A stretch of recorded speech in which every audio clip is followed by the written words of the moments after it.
सावन के सोमवार के दिन, सावन का दूसरा सोमवार और मेरा निवेदन सभी मेरी जीजियों से, मेरे जीजाओं से, मेरी बेटियों से, बेटाओं से, मेरी माताओं से, श्रावण के महीने के जितने सोमवार रहें, प्रत्येक सोमवार को शंकर जी का अगर मंदिर जा सको तो ठीक है, ना जा सको तो शिखर का दर्शन, और वो भी ना कर सको तो अपने घर में जो शिवलिंग है उस पर 3 बार, 3 छोटा सा लोटा ले लो, बड़ा लोटा ले लो, कैसा भी 3 बार शिव जी का नाम लेकर 3 बार जल को अवश्य चढ़ाओ। जितने सोमवार पड़े श्रावण के महीने में आप 3 बार, भले 1 लोटा जल है उसी को रोक रोक कर 3 बार चढ़ाओ, और 3 बार चढ़ाओ।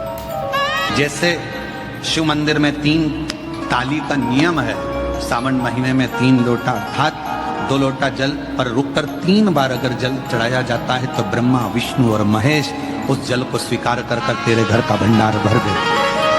3 बार सावन के महीने में किसी भी एक सोमवार को अगर व्यापार नहीं चल रहा है, नौकरी नहीं मिल रही है, तो कोई तकलीफ आ रही है, तो कोई कष्ट आ रहा है, कोई रोग बढ़ रहा है, डॉक्टर से ऐसा लग रहा है कि ये बड़ी बीमारी बताने वाला है, शरीर में कोई गांठ पड़ गई है और वो जांच के लिए गई है, तो बिल्कुल श्रावण के महीने में किसी भी एक सोमवार को गंगा जल लेकर जाइए शिव मंदिर में, शंकर जी के मंदिर में थोड़ा सा गंगा जल नंदी को समर्पित कर कर, थोड़ा अशोक सुंदरी को समर्पित कर कर, थोड़ा गणेश और कार्तिकेय को समर्पित कर कर, थोड़ा सा गंगा जल जया, विषहरा, शामरीबारी, दौतली और देव को समर्पित कर कर, थोड़ा सा गंगा जल शिवलिंग को समर्पित कर दो। उस गंगा जल को वापिस झेल कर लेकर आओ। 3 दिन तक लगातार उस गंगा जल को पीना प्रारंभ करो। उसके बाद जांच के लिए आप कहीं पर भी जाइए, बाबा कृपा जरूर करेगा, ये निश्चित था। श्री शिवाय नमस्तुभ्यं। एक और अच्छी बात है, बहुत ध्यान लगाकर सुनिएगा जरा। जितने आस्था चैनल पर सुन रहे हो, यूट्यूब पर सुन रहे हो, फेसबुक पर सुन रहे हो, या इस पंडाल में श्रवण कर रहे हो, बहुत सावधानी से ध्यान दीजिएगा। कभी श्रावण महीने में अगर आप शंकर जी के मंदिर में जाएं और शिव मंदिर किसी वृक्ष के नीचे हो, वट वृक्ष के नीचे हो, चाहे पीपल के वृक्ष के नीचे हो, चाहे वो आंवले के वृक्ष के नीचे हो, चाहे वो बेलपत्री के वृक्ष के नीचे हो, चाहे वो शमी के वृक्ष के नीचे हो, चाहे जिस वृक्ष, कोई भी वृक्ष के नीचे अगर कोई शिवालय है, शंकर जी का कोई मंदिर या शंकर जी का कोई शिवलिंग रखा हुआ, तो एक दुर्वा किसी भी श्रावण महीने में तुम जब भी किसी शिवालय में जाएं, जिस वृक्ष के नीचे शिवलिंग हो, उस शिवलिंग पर ये शिवलिंग रखा हुआ है, ये जलाधारी है। जलाधारी पर जहां शिवलिंग रखा हुआ है वहां कटी भाग, कटी भाग माता पार्वती जी का हस्तकमल, उसके ऊपर रखा हुआ है शिवलिंग, सामने अशोक सुंदरी और भगवान शंकर के दोनों पुत्र गणेश कार्तिकेय, ऊपर से जल गिरता है जया, विषहरा, शामरीबारी, दौतली, देव,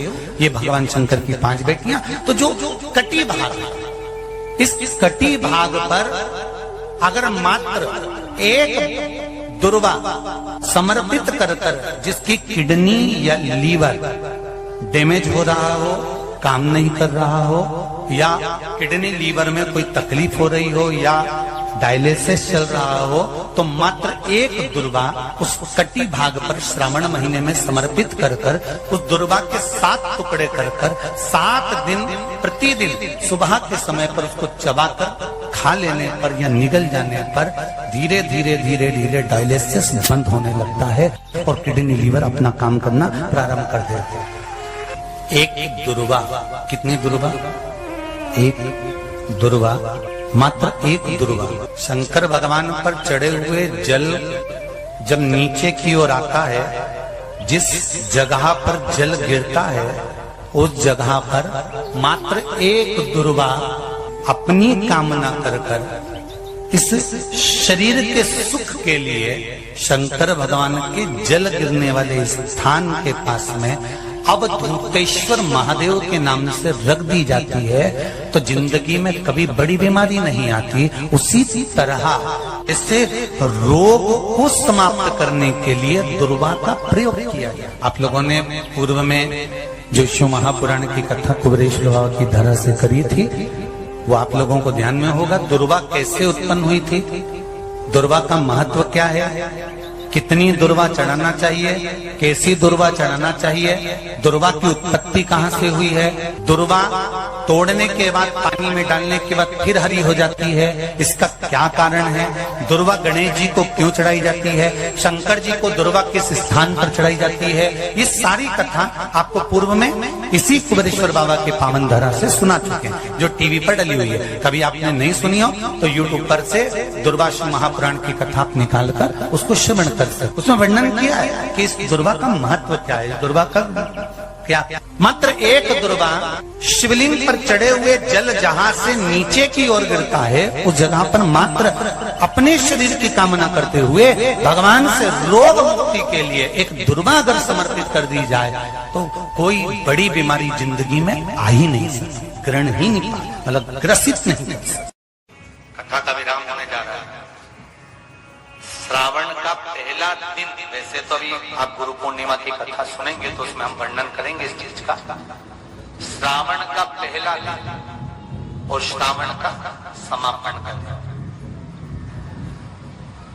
ये 2 दिन तुम रुका जी का नाम लेकर अशोक सुंदरी वाली जगह पर एक बेलपत्र अगर कोई समर्पित कर देता है तो उसके घर में वंश की कभी कमी नहीं आ सकती, उसके घर संतान जरूर होती है, पुत्र प्राप्त होता है, बेटी हो बेटा हो संतान अवश्य प्राप्त होता है, वंश बढ़ता है।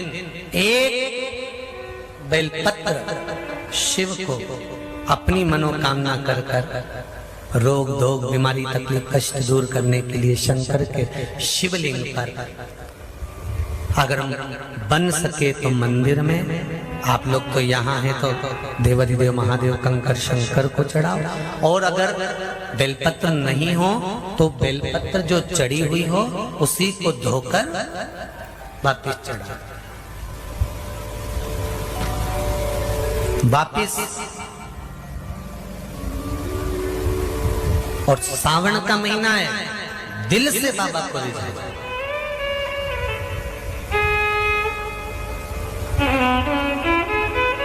हम धर्म करने के चक्कर में, परमात्मा के भजन के चक्कर में किसी का अपमान ना करें। इसका जो माताएं श्रावण के सोमवार का व्रत करती हैं वो पशुपति व्रत मत करना, जो श्रावण के सोमवार का व्रत नहीं करती हैं वो पशुपति व्रत कर सकती हैं, उनको पशुपति व्रत करने का मना नहीं। पर यदि श्रावण का व्रत आप पहले से करते आ रहे हो, श्रावण महीने का व्रत करते आ रहे हो, या श्रावण के महीने में तुम सोमवार करते आ रहे हो, तो फिर पशुपति व्रत ना करते हुए इसको 1 महीना, भले 2 हुए हो 3 हुए हो 4 हुए हो, रोक दो।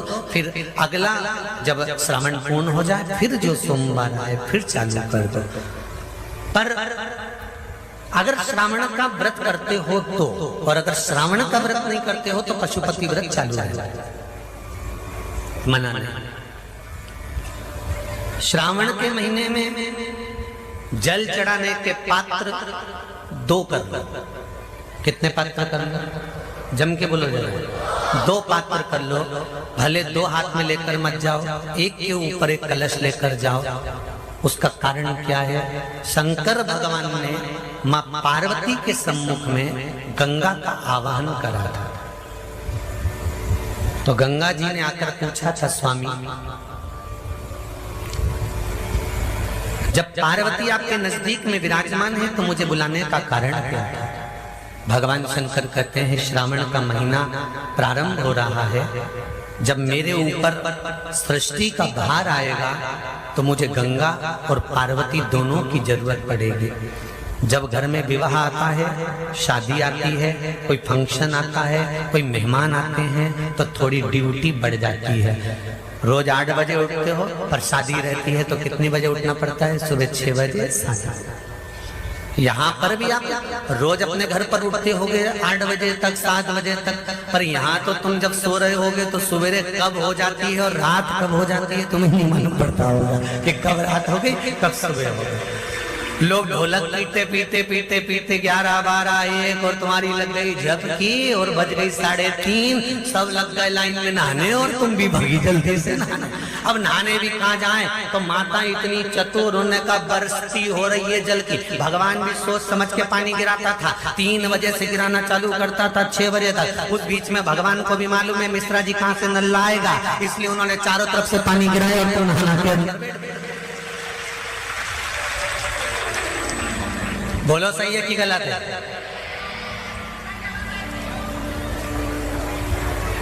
सब बाहर निकली धीरे से, इतनी चतुर राम जी, गजब की चतुर चतुर लोग आया है, गजब।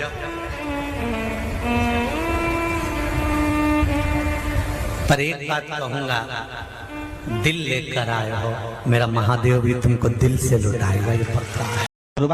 5 पुष्प और 5 लोटा जल। सोमवार के दिन शिव जी के मंदिर में प्रातः के समय पर बाबा को 1 बेलपत्र, 1 दुर्बा, 1 पुष्प, 1 लोटा जल समर्पित कर थोड़ी देर रोककर श्री शिवाय नमस्तुभ्यम या पंचाक्षर मंत्र ओम नमः शिवाय स्मरण कर महामृत्युंजय मंत्र का स्मरण कर फिर बेलपत्र, फिर दुर्बा, फिर पुष्प, फिर जल, ऐसा 5 पंच बेलपत्र, पंच दुर्बा, पंच पुष्प, पंच पात्र जल तुम रुका जी का नाम लेकर समर्पित कर उस जल का आचमन करिए।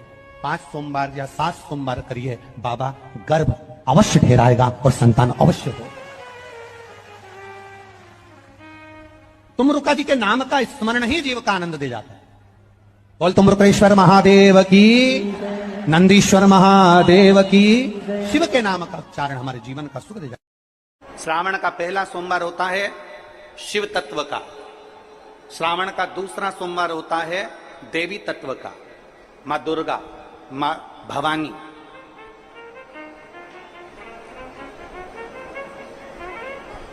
आप लोगों ने शिव पंचायत, शिव महापुराण की कथा पहले बाची आप लोगों ने सुनी होगी, उसमें शिव पंचायत का वर्णन करा था। 5 देव,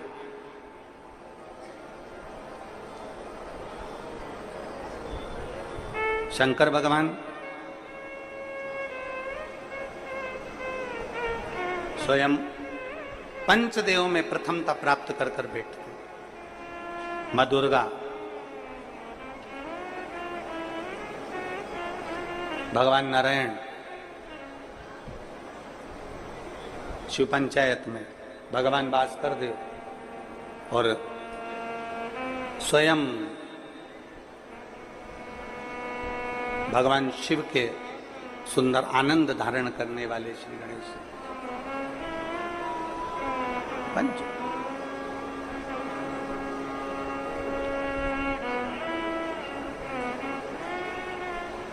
अब प्रथम में शिव, दुर्गा, नारायण, भास्कर देव, गणेश जी, ये सब भगवान शिव की पंचायत के अंतर्गत विराजमान होते हैं और ये 5 सोमवार का फल हमें प्रदान करते हैं। 5 सोमवार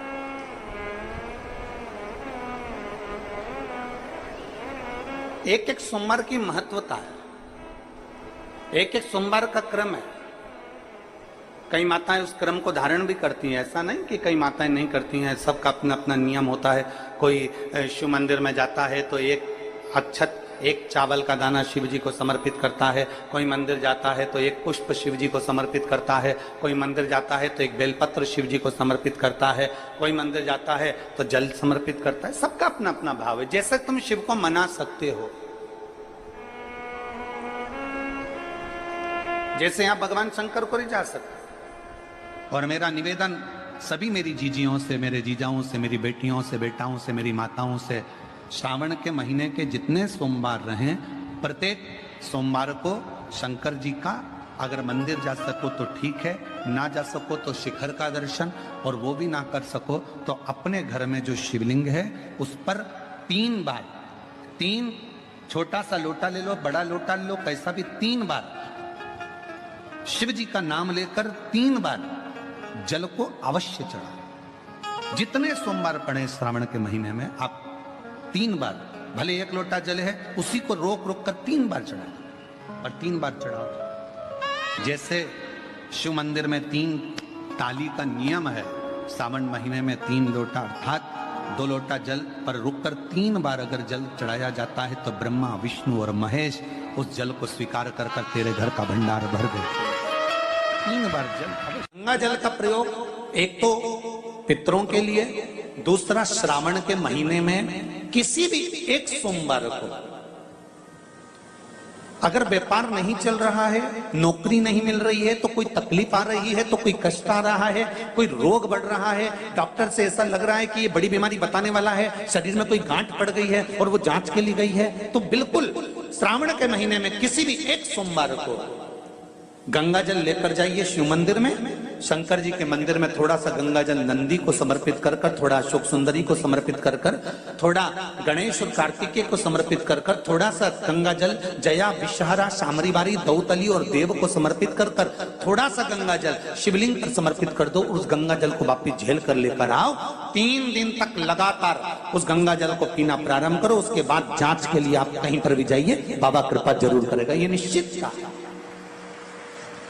उस गंगा जल की प्रधानता, उस गंगा जल का एक गौ माता, गौ, गंगा और संत, ब्राह्मण, साधु, सन्यासी, सात्वित्ववान नारी, कन्या, स्त्री, इनका जो महत्व है उसको जान गए तो जिंदगी सार्थक हो। यदि भूलवश भी अगर कोई व्यक्ति मंदिर में बेलपत्र चढ़ा हुआ है और बेलपत्र उसने एकत्रित कर लिया मंदिर के अंदर ही, और मंदिर में बेलपत्र एकत्रित कर कर धागा लिया और उस कच्चे धागे में, उस कच्चे धागे के अंदर अगर उस बेलपत्र की डंडी को पीछे से उसने एक एक साधारण सी गांठ लगाकर उस बेलपत्र की माला को सिद्ध कर लिया, हल्की सी कच्चे सूत की गांठ लगाते लगाते मंदिर की चढ़ी हुई बेलपत्र को, शंकर पर चढ़ी हुई बेलपत्र को, शंकर की चढ़ी हुई बेलपत्र को ही उसने गांठ लगाकर जब माला सिद्ध कर ली और सिद्ध कर कर अगर वही माला भगवान शंकर को अर्पित कर देती है तो कहते हैं कि हमारा फिर पुनर्जन्म होता ही नहीं है। इस संसार सागर से हमारी मुक्ति हो ही जाती है, पुनर्जन्म से हम छूट जाते हैं। जैसे जगत गुरु शंकराचार्य जी कहते हैं पुनरपि जननम पुनरपि मरणम, उस प्रपंच से छुटकारा।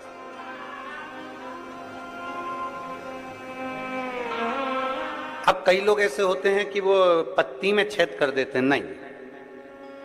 शिव महापुराण की कथा कहती है चाहे बेलपत्र हो चाहे तुलसी पत्र हो, चाहे बेलपत्र हो चाहे तुलसी पत्र हो, इन दोनों पत्ती के अंदर सुई को नहीं पिरोना चाहिए।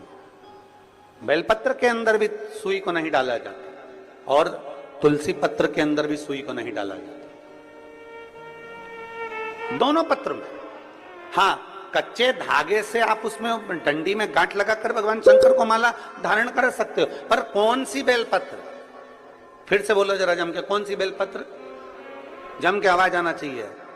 जो शंकर भगवान पर चढ़ी हुई है वही बेल धोया, माला सिद्ध करी और वही माला मेरे देव अधिदेव महादेव को समर्पित कर दी, वही माला।